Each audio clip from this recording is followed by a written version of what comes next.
Bom dia a todos, sejam muito bem-vindos ao webinar Supervisão Baseada em Risco na Previdência Complementar Fechada. Informamos que este webinar ele conta com tradução simultânea entre português e inglês.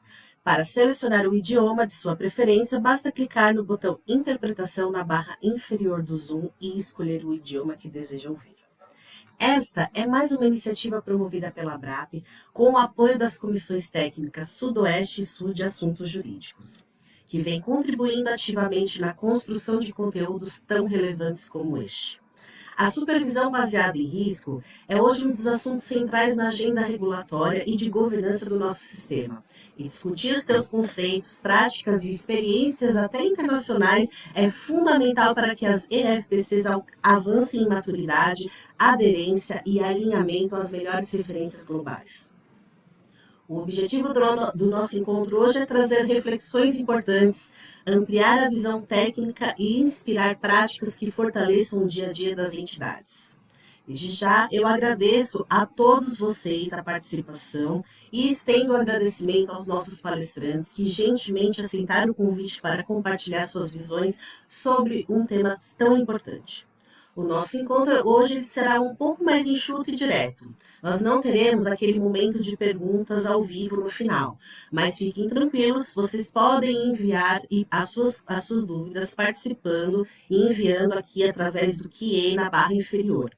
Elas serão consolidadas e enviadas posteriormente aos palestrantes e compartilharemos as respostas após o evento.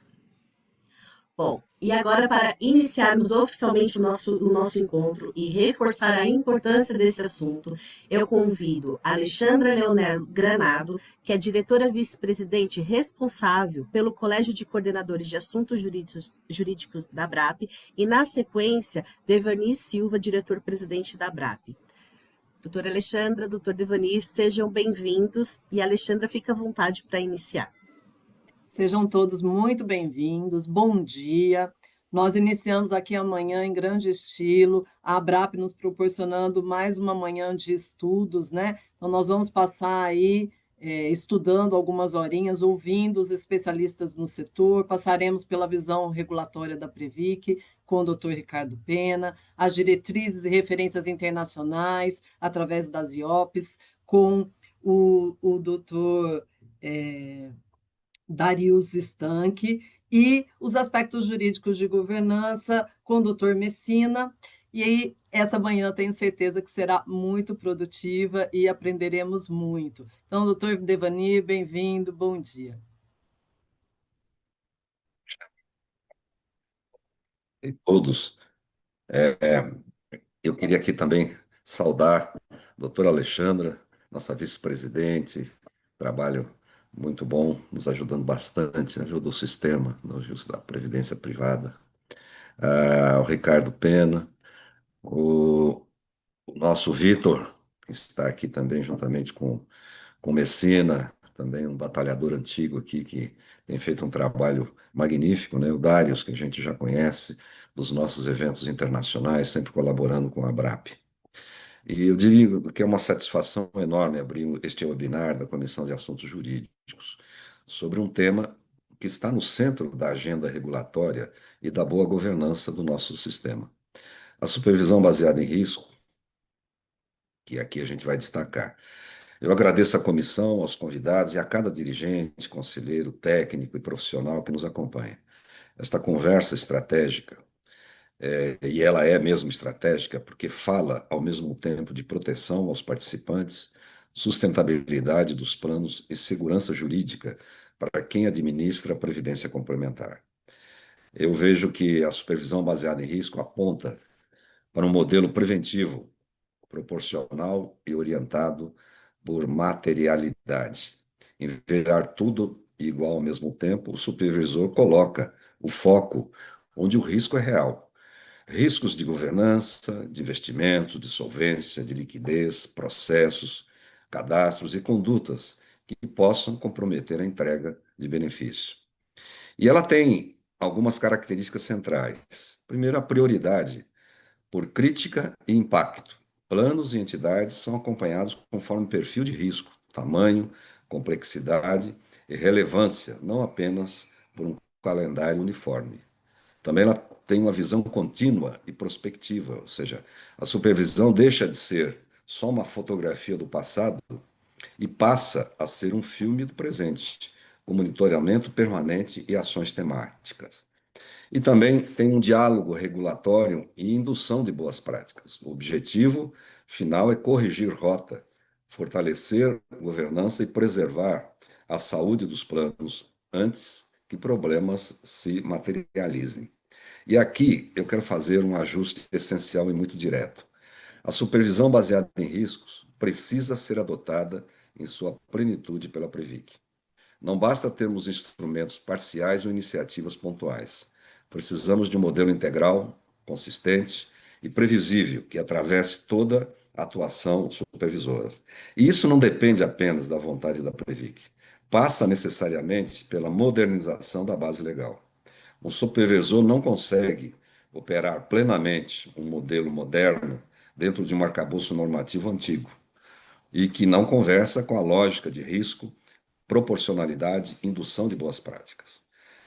E para as nossas entidades e os planos, a supervisão por risco significa mais previsibilidade no relacionamento com o supervisor, uma indução forte ao aprimoramento de processos internos, governanças e controles, foco nas exposições que realmente importam, com correção mais precoce, proteção reforçada também aos participantes e assistidos. Só que é preciso destacar também que há uma contrapartida. A supervisão baseada em riscos exige, como contrapartida, a gestão baseada em riscos. Mas eu quero destacar um ponto-chave.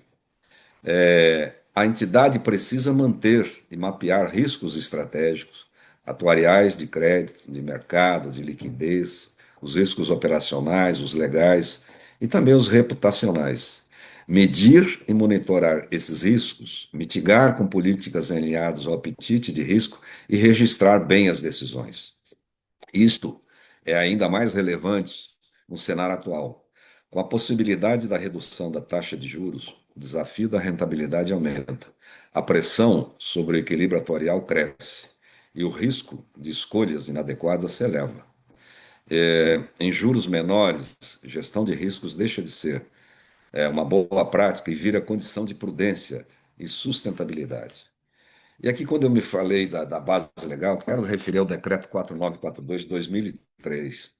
Esse decreto regula o regime sancionador e o processo administrativo e vigora há 23 anos. Ele foi importante, mas está defasado, frente à complexidade atual do sistema e à lógica de supervisão por riscos. Há uma versão de novo decreto na Casa Civil que precisa avançar, e é fundamental que avance, porque ele é um dos pilares para viabilizar essa adoção plena da supervisão baseada em riscos pela Previc, né? Esse decreto ele procura tipificar de uma maneira mais clara e moderna das infrações, com melhor definição do que é infração, quem responde e em qual medida. Ele também trata de dosimetria mais proporcional e transparente, ou seja, uma inclusão mais objetiva de atenuantes e agravantes, calibrando sanção ao risco e à conduta. Ele também traz um escalonamento em níveis de penalização, tornando o regime mais previsível e coerente com a materialidade do risco.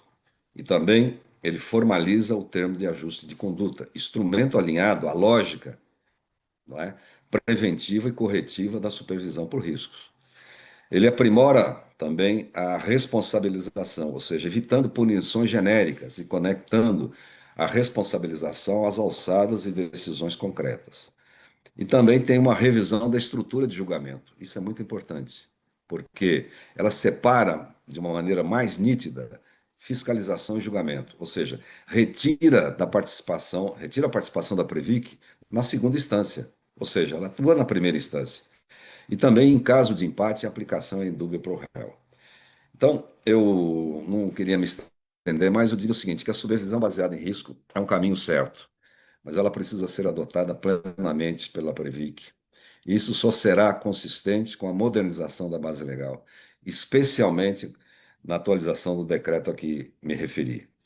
Então, eu quero desejar que esse seminário, esse webinar, contribua para amadurecer esse debate e acelerar esse avanço. Desejo a todos um excelente evento e uma discussão muito produtiva. Muito obrigado. Muito obrigada, Alexandra e Devani, pela abertura e por reforçarem o compromisso da ABRAP em promover debates qualificados e fortalecer as boas práticas do nosso sistema. Muitíssimo obrigado pela participação de vocês. Bom, e agora, para trazer um panorama sobre o tema e conduzir as apresentações dos nossos palestrantes, eu tenho a honra de chamar Vitor Sanches, que é membro da Comissão Sudoeste de Assuntos Jurídicos da ABRAP. Vitor, é um prazer tê-lo aqui conosco, a palavra é sua. Bom dia a todos. Eu queria iniciar agradecendo a ABRAP, as pessoas do Devanir e da Alexandra pelo convite. Agradecer também aos palestrantes que vão aqui nos brindar aqui com o seu conhecimento, iniciando na sequência pelo Ricardo Pena, o diretor superintendente da Previc. Na sequência, Darius Estanco, eu acho que é assim que pronuncia. Eu vi que na primeira vez ele chegou a dar uma risada, então eu imagino que eu acertei o nome. Sei que ele arranha no português, então vai ficar talvez mais fácil. E finalizando aí o Messina, né? Eu também quero agradecer às comissões Sul e Sudoeste, nas pessoas do William e da Paula, pelo convite, e a Érica Palma. Ela não pôde estar presente, porque o webinar teve que trocar de horário em razão de compromissos aí que tem na sequência os palestrantes, e ela não pôde vir. Então, eu queria agradecê-la também, e já por isso eu já peço escusas também por alguma insuficiência aí da minha parte. Quando eu vou fazer uma breve introdução e já vou passar para os palestrantes para otimizar o trabalho ali, porque, como disse, não vai ser ter perguntas e respostas em razão do tempo, né?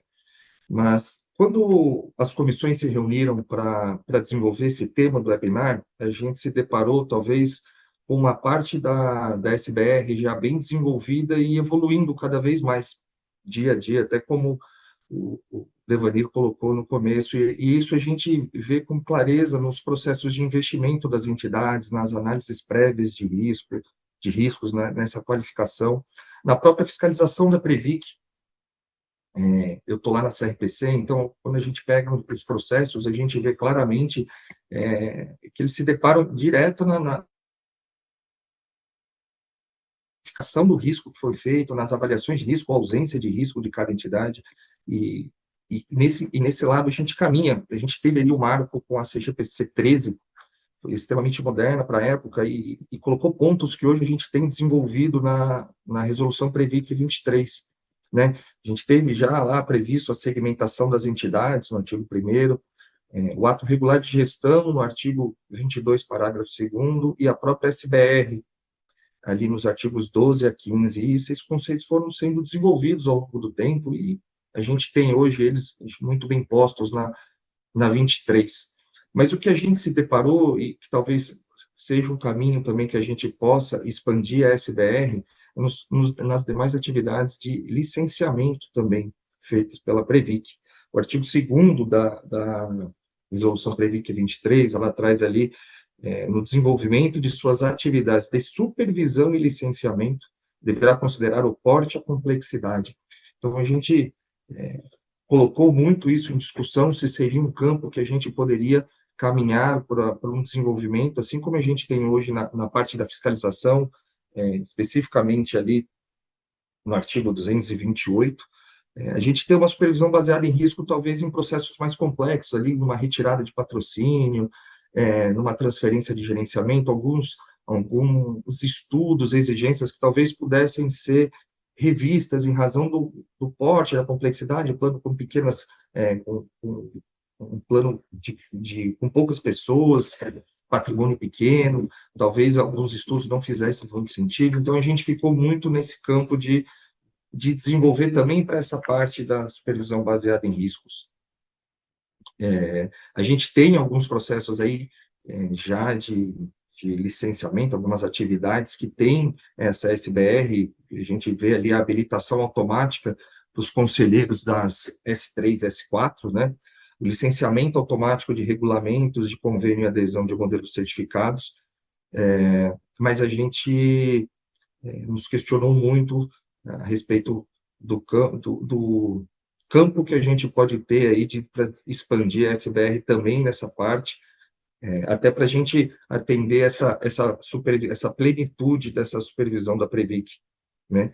E feita essa introdução aí, eu vou passar a palavra na sequência aqui já para o nosso primeiro palestrante, que é o Ricardo Pena, diretor superintendente da Previc. Ricardo, você está com a palavra.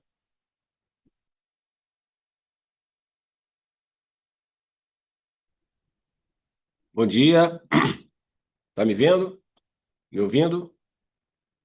Sim, tudo certo. Bom, agradeço aí a oportunidade, o convite, e escutei atentamente aí a abertura do presidente Devani. Não pude escutar a Alexandre, mas uma satisfação estar com vocês aqui nesse webinar. Saudar também o chefe da IOPS, né? Uma satisfação tê-lo aqui. A gente que é membro da IOPS participa aí dos eventos. Tivemos agora o nosso diretor na Turquia, e nos alinhamos aí às práticas, né, princípios que a IOPS emana, no sentido de orientar, né, os órgãos de supervisão de pensões no mundo. Bom, vou trazer aqui a nossa perspectiva. Eu não sei quanto tempo eu vou ter, Vitor, mas me preparei aqui para falar entre 15 e 20 minutos. Pode ser? É isso mesmo, 20 minutos, das 9h20 até as 9h40. Tá. Eu queria primeiro falar que a Previc evoluiu muito nessa parte da metodologia de supervisão nos últimos anos, fruto da experiência que a gente acumulou, fruto dos erros que cometemos, fruto também um pouco da escassez, né, dos recursos. Quem trabalha com administração pública sabe que o que a gente mais lida aqui é com a escassez. E diante da escassez, a gente precisa otimizar os recursos, né? Então, eu diria que o principal objetivo da adoção da supervisão baseada em risco é exatamente a otimização dos recursos. E aí eu estou falando de mão de obra, né, de força de inspeção, de fiscalização, estou falando de sistemas de tecnologia, estou falando de orçamento, apesar da Previc ter um mandato legal de supervisão, né, do poder de polícia, ela ainda, nesses 15 anos da sua existência, ela ainda tem dificuldades aí na sua estrutura, mas a metodologia de supervisão baseada em risco, ela permite você ter uma melhor eficiência alocativa dos recursos em função, sobretudo, dos riscos que são mapeados, detectados, né? E o nosso trabalho é exatamente fazer a supervisão em cima dessa perspectiva do risco. Diferentemente da metodologia que a gente tinha antes de 2009, né? Que foi quando realmente foi implementado essa metodologia no Brasil, a partir de um projeto que nós desenvolvemos com o Banco Mundial.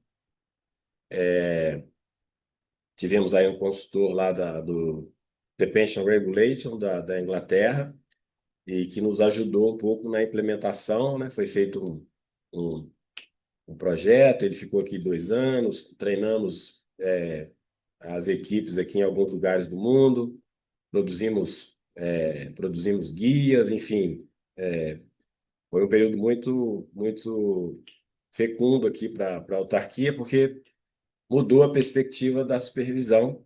Até então era uma supervisão baseada só em regras, e a supervisão baseada em regras ela é ineficiente do ponto de vista do próprio desenvolvimento do setor de pensões e, sobretudo, do mercado financeiro, né, que lida com muitas inovações, e você realmente precisa ter um foco distinto de simplesmente cumprir regras. Então, isso influenciou positivamente, e até isso comprovou.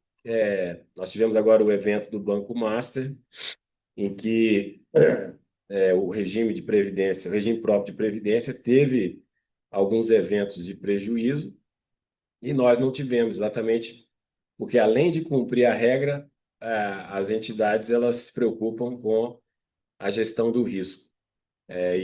E a própria Previc também cobra, né, tem uma perspectiva, né, na sua atuação de, de, de olhar o risco que a entidade está gerenciando. Vai ter problema? Pode ter problema, mas pelo menos você tem, não é simplesmente um checkpoint daqueles limites prudenciais, mas também uma supervisão baseada em condutas. E para isso eu distinguiria aqui, eu distinguiria nessa supervisão de conduta da Previc três perspectivas: a perspectiva preventiva, protetiva e punitiva. A preventiva é exatamente como a gente desenha Nós temos um programa anual de fiscalização, que é aprovado todo ano, né, em função desses riscos. Hoje nós temos procedimentos de fiscalização, né, que vocês já conhecem, estão estabelecidos de forma bem transparente na Resolução 23. É coisa que não estava até então, também foi uma coisa importante que nós fizemos na Resolução 23. Aqui, quando a gente chegou em 2023, tinha uma portaria que era secreta e que a gente não sabia como era, a portaria 585 da Diretoria da Fiscalização, que nós mudamos radicalmente o conceito para que os fiscalizados, né, eles saibam claramente como começa, como desenvolve, como termina a fiscalização, e por isso foi importante a gente esse princípio, essa metodologia da supervisão baseada em risco. Então, primeira perspectiva é preventiva. A gente constrói ela a partir desse programa anual de fiscalização, em que se estabelecem quesitos de risco, de porte, de complexidade, e a gente divide as entidades, né, numa matriz de risco, em função do porte e do risco, e desses quesitos de risco, estabelecendo lá procedimentos. Então, nós vamos ter um grupo de entidades em que a gente vai ter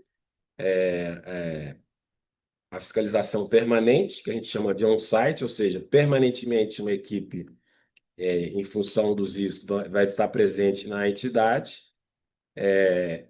Isso não elimina também o off-site, né, que é a parte da fiscalização indireta, que ela é permanente, é a parte do monitoramento, a partir dos dados de investimento, atuariais e contábeis e de governança. Então, isso monta o escopo da preventiva. Então, a gente distingue, em função da matriz, a supervisão permanente, do grupo S1, né, já que hoje nós temos 4 grupos aí, 4 segmentos de fiscalização, a supervisão periódica, que é o grupo S2, que até então também, Vitor Messina e o Darius, a gente tinha só aquele conceito, né, de sistematicamente importante e não sistematicamente importante. Na nossa perspectiva, ao contrário, todas são importantes, independente do porte, até porque o regime é aberto, né, tem alguns quesitos, mas isso tem a ver um pouco com a perspectiva do patrocinador, do agrupamento.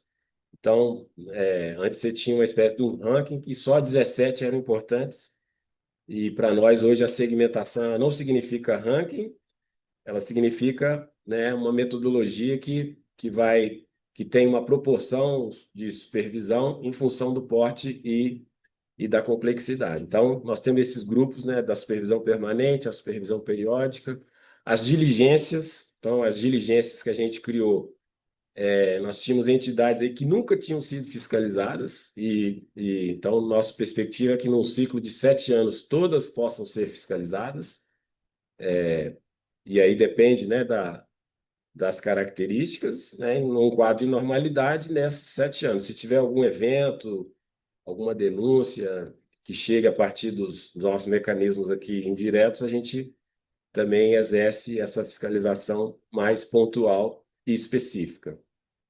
Então, essa é a primeira perspectiva, da preventiva. Nós temos também a perspectiva da supervisão de conduta protetiva, que é a partir do próprio trabalho da supervisão, que gera um trabalho assim mais de perto, a partir de reuniões técnicas, com os órgãos de governança, com os comitês, com as equipes, com o pedido de informações, com a apresentação de relatórios. E até porque antes nem tinha relatório, nós também introduzimos a necessidade de ter um relatório que é previamente discutido com a governança da entidade, se dá um prazo para a resposta, ou seja, tudo no ambiente de previsibilidade, que na consequência desse trabalho protetivo pode ter recomendações, pode ter pontos de atenção para as supervisões posteriores, pode ter determinações e pode ter termo de ajuste de conduta, até porque nossa perspectiva de supervisão não é punitiva, né? É uma supervisão, a gente tem um instrumento de punição, mas a nossa perspectiva é uma supervisão que oriente ao risco, porque o risco ele é importante para a entidade. Eu costumo dizer que a gente não deve evitar o risco, porque o risco adiciona valor. Então, isso é importante porque o nosso setor é um regime de capitalização, em que o risco ele é fundamental para você fazer o gerenciamento dos ativos e dos passivos e cumprir o seu objetivo de longo prazo, que é pagar benefício. Então, nós não podemos descartar o risco, descartar a diversificação, descartar a ciência, o cálculo matemático, sobretudo atuarial, no nosso segmento. Então, essa é a segunda perspectiva protetiva. E a terceira é a perspectiva punitiva, que é um pouco o que o presidente Devani falou, que a gente tem né, o poder sancionatório. Como eu disse, nosso objetivo não é autuar dirigente, não é arrecadar multa. Se for preciso, ele vai ser exercido, e agora com parcimônia, né, exatamente para que haja a possibilidade de contraditório, direito de defesa, enfim, e se for o caso, até correção, até mesmo antes do julgamento desse processo sancionatório. Então, que a gente está tentando modernizar há quase 2 anos, né? Acho que o Devani falou muito bem, não vou ser repetitivo, e o objetivo dele é ter um equilíbrio maior, ter as condições e os instrumentos adequados para que a Previc possa exercer a plenitude dessa metodologia. Então, eu acho que é um pouco a minha mensagem que eu trago aqui, dizer que essa metodologia ela é recomendada, inclusive, pela própria IOPS, acho que o Daulis vai falar. A Previc se alinha a essa perspectiva, nós estamos desenvolvendo, né? Introduzimos também, o ano passado, além desses segmentos, desses procedimentos de fiscalização, introduzimos também a supervisão temática, que é uma supervisão mais transversal, e que pega temas que são importantes e que podem redundar, é exploratória inicialmente, mas que pega temas que são transversais a todas as entidades, né, como remuneração, alinhamento da remuneração variável aos resultados, a questão da comunicação. Eu acho que a gente ainda tem alguns problemas na comunicação das entidades com os participantes, a questão das auditorias externas. Agora vai entrar, por exemplo, um tema importante que está ganhando relevância da cibersegurança, a questão dos investimentos com os critérios ESG. Então, esses são temas transversais e que têm ciclos bianuais e que, na verdade, a fiscalização tem feito uma abordagem muito de conhecer, né, saber das dificuldades das entidades e que isso futuramente pode redundar numa regulação melhor, mais horizontal, né, e que permita que novos riscos que estão sendo gerenciado pelas entidades possam ter um tratamento também do ponto de vista da supervisão. Eu quero dizer, por final, Vitor, que também a metodologia de supervisão ela permite também um pouco ao órgão, né, que exerce essa supervisão também, de alguma forma, ter outros eixos de atuação, não só esse preventivo, protetivo, punitivo, mas também de influenciar comportamentos, práticas e atitudes dos dirigentes a partir de orientações, né, da comunicação, de enforcements, né, e de projeções, de guidâncias que possam conduzir, né, uma boa gestão dos riscos naquela matriz em que a entidade, dependendo do seu porte, complexidade, ou ela absorve, ou ela transfere, ou ela mitiga esses riscos em prol do plano, em prol do participante. Então, é essa a perspectiva que a Previc desenvolve atualmente, né? Consolida a metodologia de supervisão baseada em risco e também se alinha, né? A Previc hoje ela tem um alinhamento não só com práticas internacionais, mas também com as práticas nacionais, né? A Previc, inclusive, sexta-feira participamos de uma reunião do Coremec, a Previc junto com o Banco Central, a CVM, a SUSEP, e a Previc, inclusive, é a próxima presidente, né, do ano que vem, do Coremec. Então, há uma intensa troca de experiências, né, de problemas, de soluções com outros reguladores do sistema financeiro. Então, a Previc ela não está sozinha, né? Ela olha para a experiência do mundo, para a experiência do Brasil, né, e tenta se aperfeiçoar a partir dessa metodologia. Então, é essa a nossa visão, é a nossa perspectiva. Agradeço a oportunidade, não sei se passei do tempo, mas essa é a minha mensagem aqui, Vitor. Muito obrigado. Obrigado, Ricardo Temer. Com certeza, essa questão da orientação que a Previc exerce também para as entidades, né, acabou passando ao largo, assim, né, da maioria de nós, né. Fora a fiscalização, tem essa questão da orientação que vem antes. Eu vou passar a palavra agora para o Darius Stanco, para dar essa continuidade aos trabalhos e essa visão aí internacional da supervisão baseada em risco, outras experiências em países emergentes. E com a palavra, Darius. Thank you. Thank you for the invitation. It's good to meet you again, even if it's in the version of offline. And bear in mind it's online. I think that I would just make a short conversation. I was thinking about what to cover because there's so many interesting things to discuss and to react, for instance, to Ricardo's intervention. But I think I will not make a presentation on the IOPS toolkit because this is something that you can easily find on the website. I just wanted to talk a little bit about our lessons learned.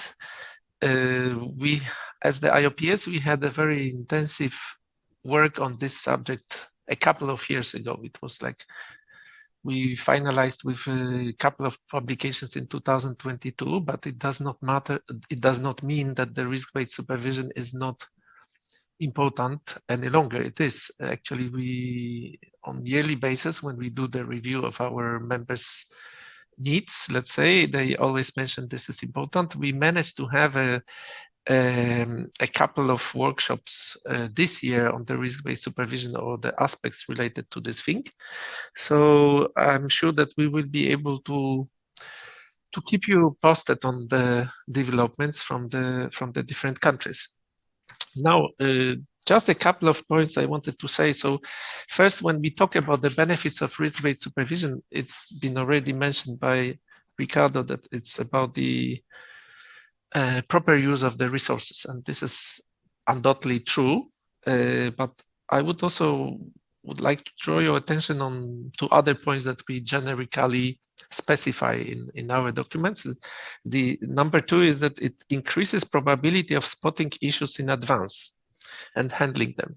I think that in this complex world, that is something that already been mentioned, like the issues related to the cybersecurity, the issues related to the sustainability, the issues related also to geopolitical problems that might create even more tensions and potential shocks.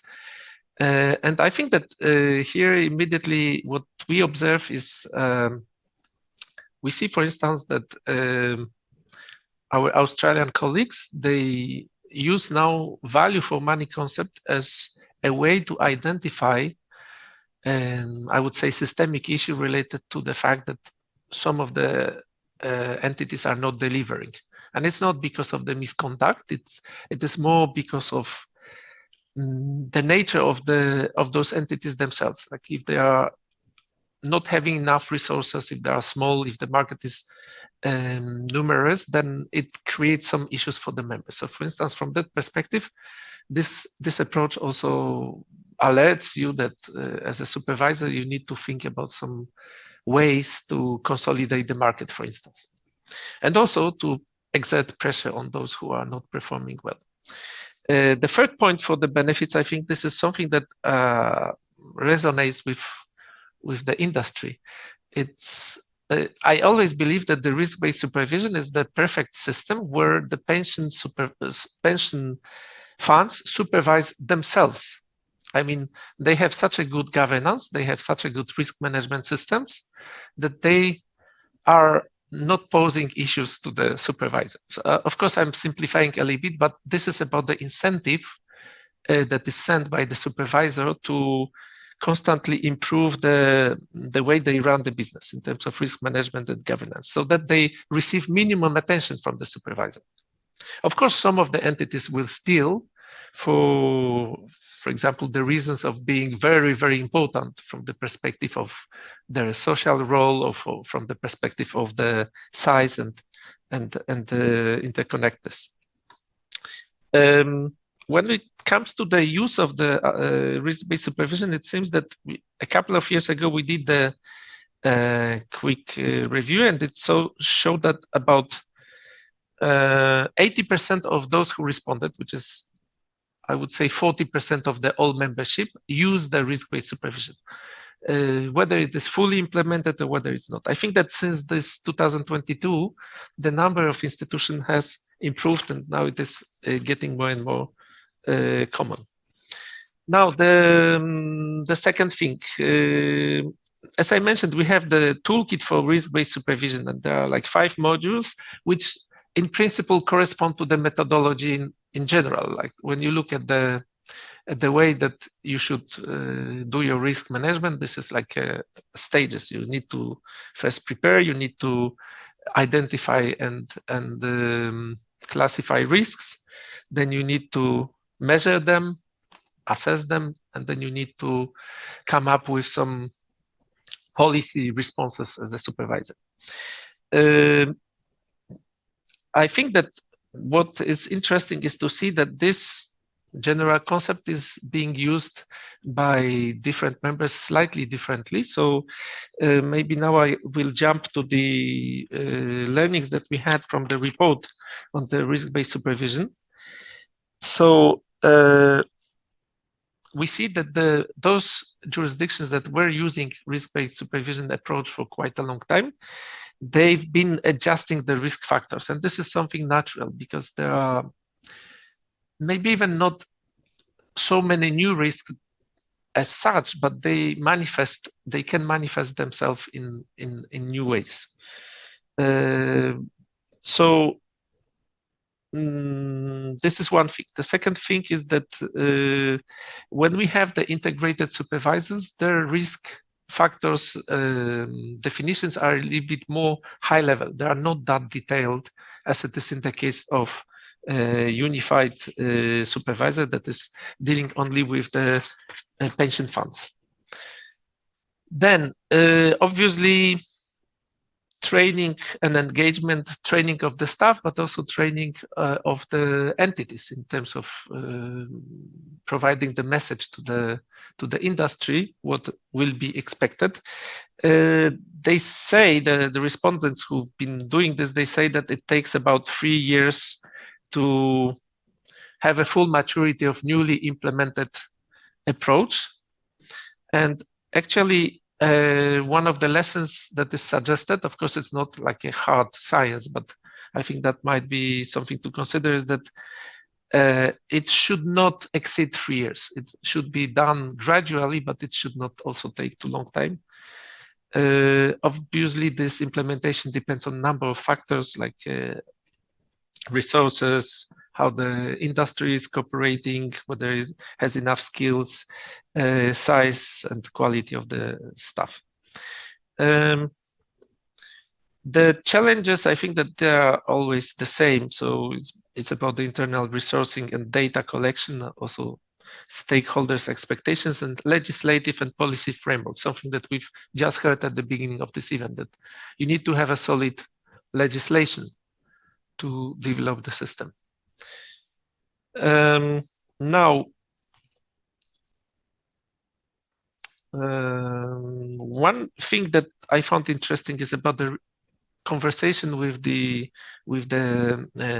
pension funds about the results of the risk assessment. So it is showed to the stakeholders in almost 3-4 instances, but obviously this conversation is at a different level of details depending on whom the supervisor is talking. One thing which I think is important and which lacked in our previous version of the toolkit, or maybe that was not stressed enough, is that there should be annual assessment of the outcomes of the risk-based supervision system, so that it can be fine-tuned and it could be adjusted. And then when there was a design of the risk-based supervision system in a particular jurisdiction, most of the supervisors were using the service providers. So this is a finding from the, let's say, risk-based supervision work per se. Then we had also work on the data collection. And some of those findings, I think, are also interesting because it talks about the models which are used for the risk-based supervision. It seems that it is strongly advisable that when you are developing a model, you should consult with other jurisdictions and specialists, but you need to use a tailored approach. So you engage with, as a supervisor, you engage with your peers, but you need to obviously have something that suits your particular model, your particular jurisdiction. The models have limitations, and this is somehow obvious, but in terms of stresses of critical events, that is sometimes coming as a surprise. So when there is an analysis, any model that gives you the data needs to be verified by the supervisory judgment, by the humans who have not only experience, but also something which is intuition. And I think this thing is still lacking in the IT. The authority should have the power to collect additional information when it comes to the data collection. Obviously, submission, we encourage that this submission of data is electronical, but also we encourage that the analysis and validation of the data becomes automated. And there is one very nice example of how this is being done by the Dutch colleagues, by the Bank of Netherlands. Obviously, when you give the power about the data collection, you also, as a supervisor, should try to eliminate the request for data which is not used any longer. So it needs to be done with some kind of reasonable approach, that it is not being added more and more requests. It's more about making, basically, as our chair of technical committee always says, when you request the data, there is an assumption that this data is being used. If you are not going to use the data, you should not request it because it creates cost. That sounds kind of obvious, but supervisor needs to be independent in terms of not only financial, but also should be not subject to the external pressures. And then I don't know how much more time I have, because I wanted to jump to another point probably. So we had a presentation from Canadian supervisor, and their case is very special because they supervise large pension funds, which are DB and which have a very sophisticated investment structures. And I think that from that perspective, this is something that might be seen as a trend, that pension funds worldwide are increasing their sophistication of the investment. So from that perspective, the supervision of liquidity risk is becoming more and more important. And they were supporting the findings from the IOPS paper on it is quite a recent paper on the supervision of selected investment activities. And they believe that not only there should be some focus on the liquidity risk, but also they agree with the statement that regulations should be focusing regulations should not be more restrictive. They should be considering on the risk rather than be basically more stringent. So for example, investment limits should be based on the risk profile of a pension fund, rather kind of universal.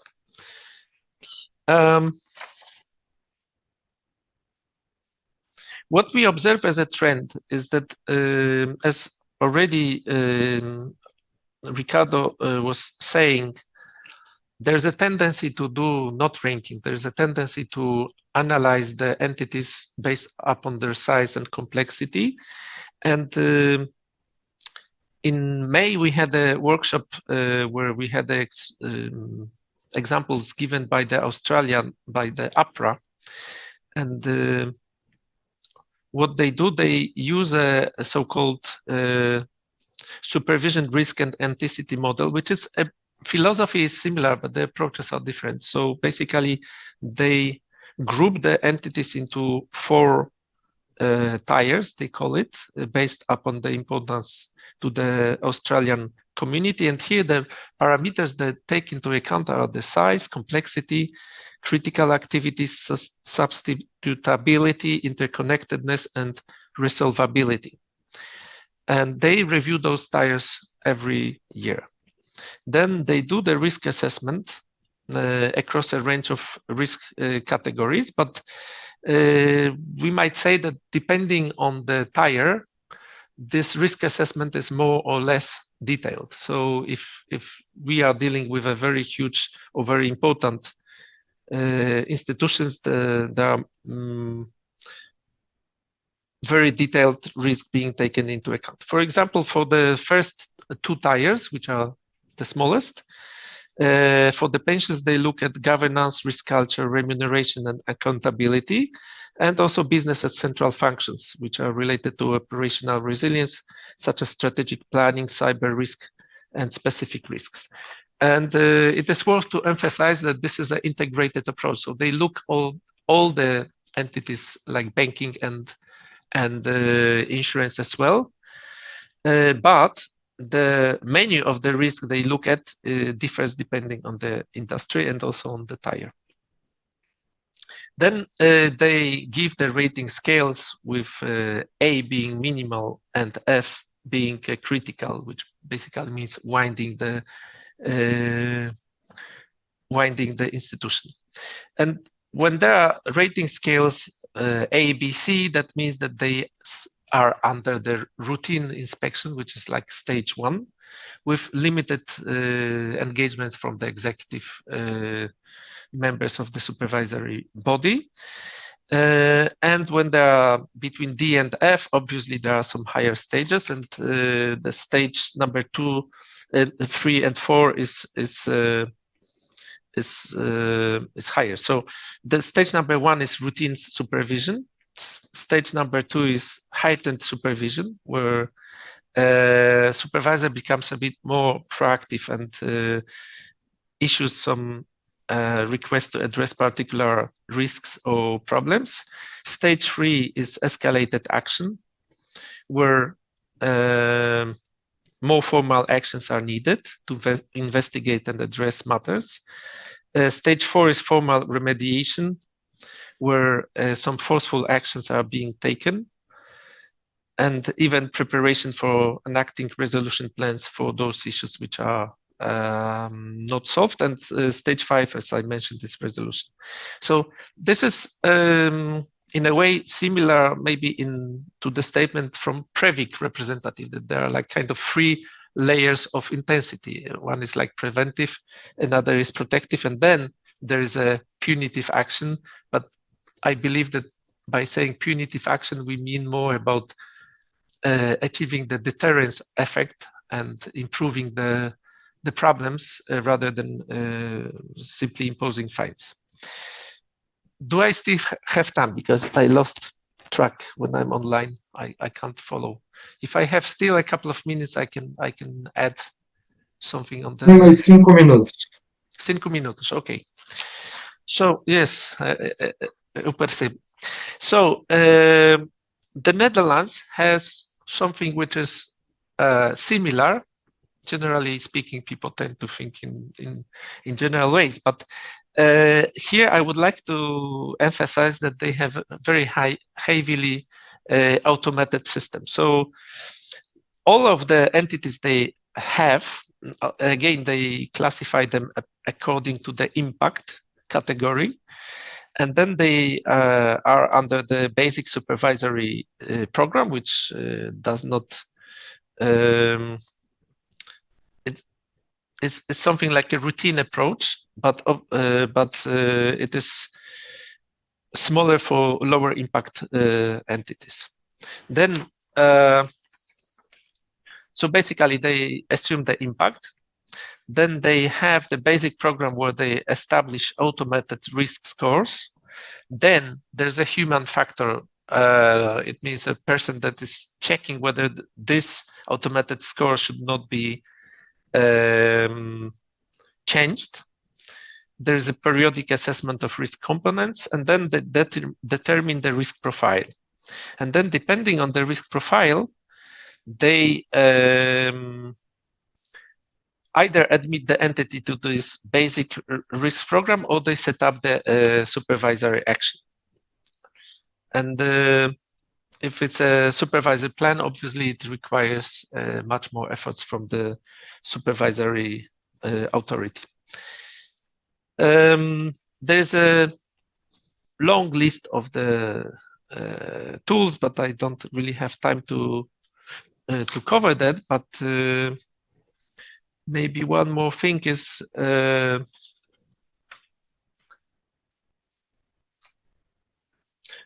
I attended also an event which was dealing with African countries, and there's quite a surprising number of authorities which are on the way of introducing their systems. So we have Kenya that is using the system from 2011, Nigeria 2017, South Africa 2018, Uganda 2023, and Ghana 2024. And another 3 or 4 countries are introducing the system. When I had a look at the lessons learned, their main message was that they say you need to balance the ambitions with realistic capacity assessment and sustained commitment. So it means you need to have a good plan, but you need to have a strong political support. You need to have adequate resources. You need to have stakeholders who want to engage. And I think that this is something which is important everywhere. You need, whenever you introduce something, you need to explain why is it for. You cannot, even if you have a power, you cannot expect that you will have a buy-in from the industry by not explaining why you are doing that. So I think that this type of webinar is an example of engagement that the supervisors are doing with the industry, and I'm also very happy to see that the industry itself is looking forward to improving the risk-based supervision. So you don't perceive that as a burden; you perceive it as a tool that enables you to fulfill your objectives.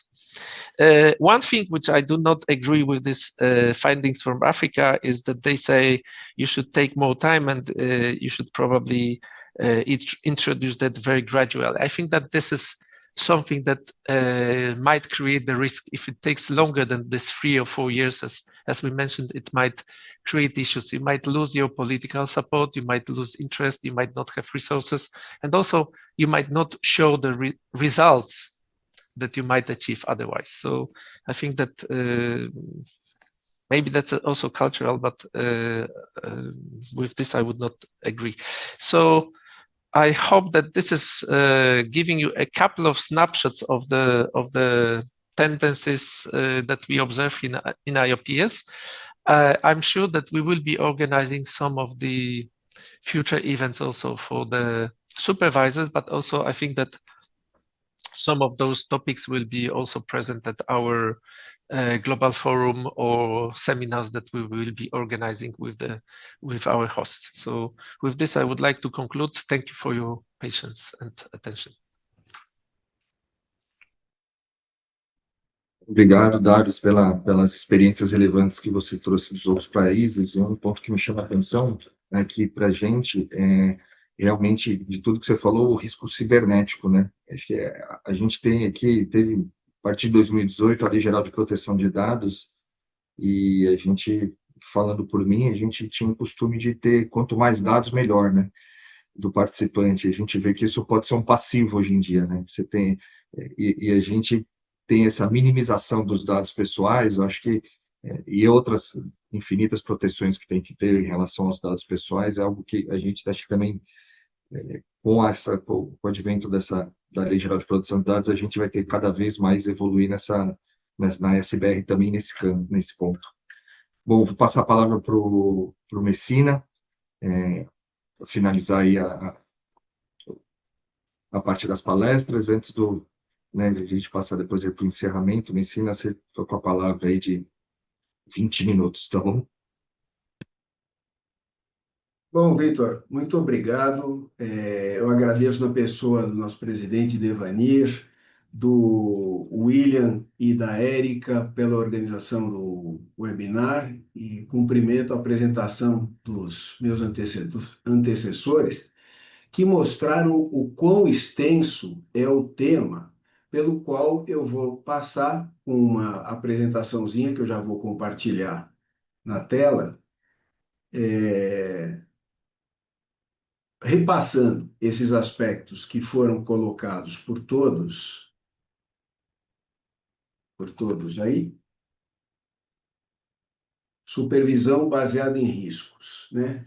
Mas me permitindo depois fazer uma pequena provocação em relação, talvez, a essa questão do tempo de implantação das coisas de modo geral, né? Esse tempo do Estado, que é muito longo aqui no Brasil, acho que no mundo inteiro também é muito longo, e se a gente não conseguir pensar alguma forma eficaz de reduzir esse tempo, nós vamos ser atropelados por tudo o que acontece no mundo e no nosso mundo, que é um mundo que particularmente lida com a expectativa das pessoas, com a passagem do tempo, porque a acumulação de reservas para pagamento de benefícios futuros, e enfrentando riscos cotidianamente, que é, na verdade, o que mais existe na vida de cada um de nós. Quer dizer, o risco não existe só na previdência complementar.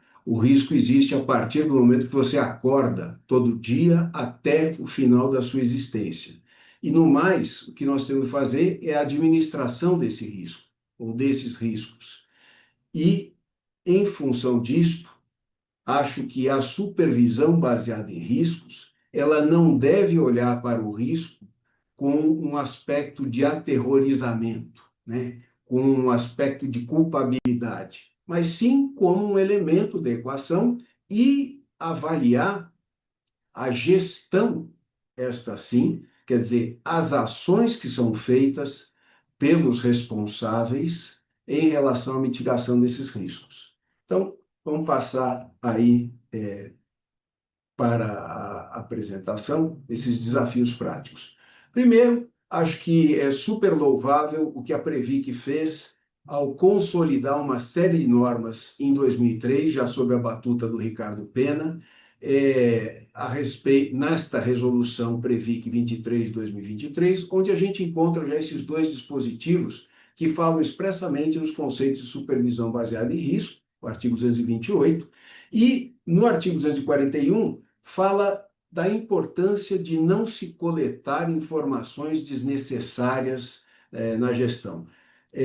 Aí eu enfatizo que a resolução CGPC número 13 de 2004, onde se fundam os princípios da supervisão baseada em risco, já trazia no seu artigo 1º, parágrafo 1º, a importância de se enxergar a entidade e suas atividades como um todo.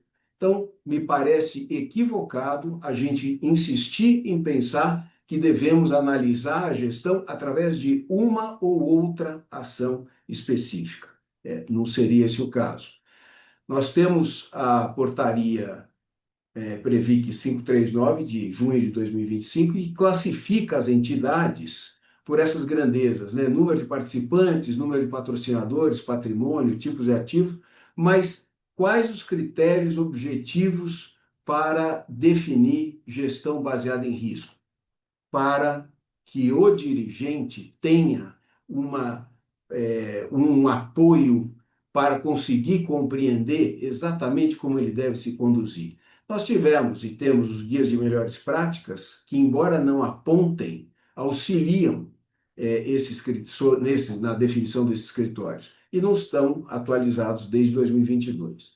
Aqui também é importante lembrar que a SBR não se aplica apenas ao universo dos investimentos, embora a fiscalização da nossa autarquia tenha praticamente enfatizado isso nos últimos anos. Aí é preciso dizer o seguinte, numa rápida cronologia, a autarquia foi criada em dezembro de 2009, levou 2010 para ser implantada e vamos dizer que a partir de 2011 ela conseguiu dar curso a estas novas ideias que vinham ali da resolução CGPC 13 de 2004, estamos falando, né? O Ricardo também era diretor superintendente naquela oportunidade, e logo na sequência vem os problemas que nós tivemos com o Lava Jato, e afetando a credibilidade do setor mais uma vez, e isto, a meu sentir, impediu, naquele período de mais ou menos 2014 a 2019, a implantação melhor, a solidificação dessa cultura da supervisão baseada em risco. Então, nós estamos tendo uma segunda oportunidade agora. E lembrando, como dito, que não é exclusivo essa metodologia da questão dos investimentos, porque nós temos, como foi bem lembrado, esse problema de hackers, cadastros, contas, invasão de sites, né? Nós lidamos com muitos dados disponibilizados para as nossas tomadas de decisão e também para a execução das nossas atividades. Agora, os investimentos são um bom elemento para a gente conseguir testar a metodologia da supervisão baseada em risco. Para os investimentos, é fundamental saber escolhê-los. É necessário que haja compreensão dos diferentes veículos de investimentos. E hoje em dia complexifica-se o problema, a tomada de decisão dos dirigentes, por conta desses critérios ESG ambientais. A política de investimentos aqui no Brasil é aprovada pelo Conselho Deliberativo, mas ela é encaminhada pelo EETQ, que é o responsável técnico estatutariamente definido dentro das entidades, é a pessoa que deve ter o conhecimento técnico. Inclusive, a Previc faz, no processo de habilitação, uma entrevista com estes candidatos, né? Daí que é necessário que todas as entidades se foquem na busca de expertise, de especialização, de treinamento continuado e tenham estruturas internas de crítica, de compliance, né?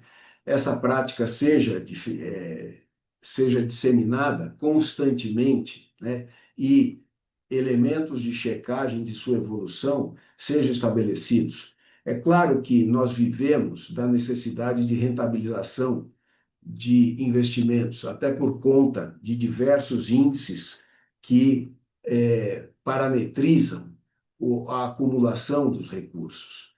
Existem riscos de perda, mas nenhum investimento é 100% seguro, a gente sabe. Devemos cuidar dos riscos mais evidentes, aqueles que são mais aparentes, aqueles que são mais frequentes, até aqueles que são os mais incertos, que podem nos causar mais surpresas. Daí a importância, renovo, de técnicos, ou seja, pessoas com conhecimento dentro e fora das entidades, para mitigar e gerenciar os riscos. Agora, fora das entidades, há de haver compreensão das autoridades, porque se não existir sintonia entre a norma e a fiscalização, a gestão e a supervisão baseada em riscos, se não houver este paralelismo, nós vamos ter descompassos nas avaliações das condutas dos dirigentes, gerando, não mais das vezes, o dispêndio de energia num direcionamento errado, né? O que trouxe a resolução Previc 23 de 2023 para o sistema, melhorando muito a segurança jurídica, foi a incorporação dos fundamentos do Business Judgment Rule, aí nesse artigo 230, parágrafo 1º, incisos 1, 2 e 3, e parágrafos 2º e 3º. Estas partes destacadas são fundamentais para a compreensão desta melhoria. Primeiro, a resolução CGPC número 13 de 2004 já falava em ato regular de gestão, mas não o definia, não o conceituava. A resolução Previc traz ali que é o ato praticado de boa-fé, dentro das atribuições e poderes de quem o pratica, e decorrente de uma decisão negocial informada e refletida, né? Isto deveria ser o suficiente para quem faz a supervisão baseada em riscos entender da culpabilidade ou da exigibilidade de uma conduta diversa para não invocação de culpabilidade do dirigente ou não. Então, estes elementos são centrais para que a gente possa desenvolver a gestão baseada em risco e, portanto, uma paralela e adequada, simétrica, supervisão baseada em risco. As ferramentas, portanto, para identificar o ato regular de gestão precisam estar expressas. E, neste sentido, urge, como o doutor Evanir falou, a modificação do decreto 4942, que, embora seja um decreto contemporâneo da resolução CGPC número 13 de 2004, ele é embasado na premissa de punição e segundo regras estabelecidas. Ele não tem muita flexibilidade. Então, a despeito da sua necessária modificação, alteração premente, né? Tem mais de 20 anos esse marco regulatório e o mundo mudou bastante, a cultura que nós temos aqui no Brasil, que produz normas dessa natureza, dessa hermeticidade, é que precisa mudar. E essa discussão nós precisamos trazer cada vez mais para fóruns como esse. Daí eu volto àquela questão da gente não se conformar com o tempo que demora para as coisas acontecerem no ambiente público. Nós precisamos fazer este pensar, inclusive para os servidores públicos, porque, afinal de contas, todos nós, indistintamente, participamos de uma coisa que se chama sociedade. E na sociedade nós somos cidadãos e iguais. E devemos ser assim, né? Bem, o ato, como disse, praticado de boa-fé, dentro da competência do seu executor, resultante de decisão negocial informada e refletida, ele normalmente, usualmente, não implicará alguma sanção, porque também não corresponderá a uma aventura. E, dentro das competências da realização desses atos, nós precisamos enxergar a responsabilidade do dirigente, a responsabilidade do gestor de investimento e de outros terceiros que participam dessa gestão. Por exemplo, no mercado de fundos de investimento, Você tem auditorias, você tem consultorias, você tem custodiantes. O dirigente do fundo de pensão não deve e não tem a competência, não tem a atribuição de refazer os trabalhos feitos pelos demais agentes do sistema, porque senão ele não precisaria dos demais, ele não precisaria pagar consultorias. Então, quando houver a supervisão baseada em risco, ela precisa levar em consideração, colocar em termos de equilíbrio estas demais responsabilidades para conseguir identificar se houve alguma mácula do ato de gestão do dirigente ou a mácula, se aconteceu, a falha, se aconteceu, foi em outro campo, e aí então, junto com outras unidades do poder público, dirigir as ações de reparação da supervisão para esses outros agentes. O ato ilícito, a gente sabe, na própria normatização do nosso direito interno, ele descaracteriza o ato regular de gestão. Então, o que nós estamos propondo aqui não é simplesmente deixar de lado a responsabilidade dos dirigentes, mas é aferir se há regularidade ou não no ato de gestão. E isto implica uma reestruturação do pensar da ação fiscal antes até da mudança do decreto 4942. O foco no escopo da fiscalização, sem derivações, deve estar lá naquele parágrafo único do artigo 241, que eu citei no segundo quadrinho, que diz que é vedada a solicitação de informações públicas genéricas que já estejam de posse da Previc ou que não tenham conexão com o objeto da ação fiscal. Então, não adianta coletar dados que não serão servíveis para a formação de uma conclusão. Aqui no Brasil, Darius, esse quadrinho aqui representa uma fiscalização com a lupa, né? Procurando pelo em ovo. Isso aí é quando você quer criar um problema sem que haja necessidade. Então, é por isso que eu estou falando. A gente precisa focar a fiscalização dentro daquilo que seja compatível com o esperado, a esperada atividade dos dirigentes. A prioridade do marco regulatório não deve ser a punição, mas sim a orientação, como o próprio Ricardo já enfatizou na apresentação dele e como ele tem conduzido a Previc. Precisamos fazer este reconhecimento nestes últimos anos, mas isso precisa estar salvaguardado aqui no nosso país, que é um país de direito normatizado, não de direito costumeiro, né? Nós precisamos salvaguardar isso aqui em algumas normas. A fiscalização dotada de definições mais objetivas, de compliance, de qualidade, monitoramento de riscos e prestação de informações, né?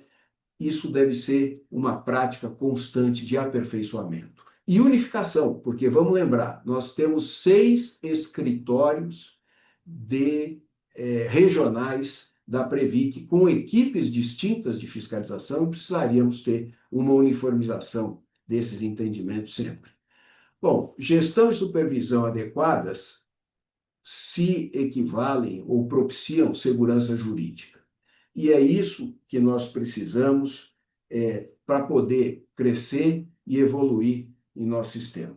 Acho que consegui deixar minha apresentação dentro do tempo aí e agradeço mais uma vez a oportunidade de trazer aqui alguns comentários e espero que a gente consiga, o mais breve possível, ter esta reestruturação do decreto 4942 e que ele venha alinhado com essas melhores práticas que nós vimos desenvolvendo aqui, inclusive nessa resolução Previc número 23/2023, que não inovou, mas ela enfatizou. E nós precisamos ter esse protagonismo assegurado para a Previc, porque aqui no Brasil sempre há uma tendência de superposição de órgãos e normas, e isto menos serve para orientar do que para confundir os dirigentes. Muito obrigado, portanto, pela oportunidade. Obrigado, Messina. Realmente, todo mundo nesse ponto do novo decreto, né? Acho que vamos ver se para o ano que vem se vai ser um momento político adequado aí de soltar esse novo decreto, né? Mas tá todo mundo nessa expectativa.